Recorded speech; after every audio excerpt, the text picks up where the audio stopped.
है, माँ को बोल, माँ थाम लेती है और एक गलती अपराध हो भी जाता है उस अपराधी के लिए माँ ने पूरी व्यवस्था बनाई।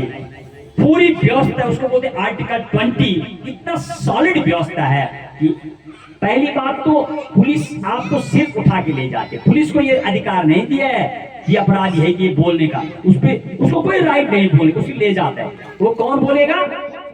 कोर्ट। वो कोर्ट के पास, किसी के पास नहीं है वो पावर। वो फिर सुनता है कोर्ट पूरी बात। पुलिस को बोलते साइड हो जाओ। जैसे घर में नहीं होता है, तीन भाई लड़ रहे, तीनों बहू लड़ रही, तो बैठो, फिर दादी बैठेगी, वो बोली कि इस खेत को बराबर कर दो। और कई बार ऐसे होते हैं, माँ बोल इस खेत को ना चारों बार दो, वो बोले नहीं माँ एक ही को दो, लड़ाई होती रही। माँ ने कहा कोई बात नहीं, फिर टुकड़े करो इसका। आने वाला नहीं ऐसे मत करो, एक ही को दे दो, लड़ाई। माँ ने वो लड़ने दो। इसके पीछे माँ का ये वजह था कि शायद उस खेत में माँ बोल रही है भैया इस खेत में 20 बोरी क्यों होता है, दूसरी जगह पत्थर बातें लिखी हुई है, सबके लिए हित की बातें लिखी हुई, अन्यथा ही नहीं।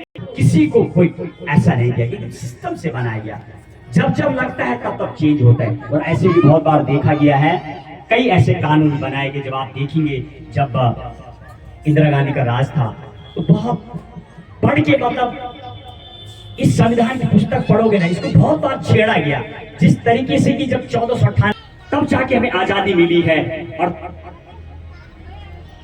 वो पीड़ा इस संविधान से ही, इसमें सब लिखा हुआ है, ये सारी बातें कब कब क्या हुआ।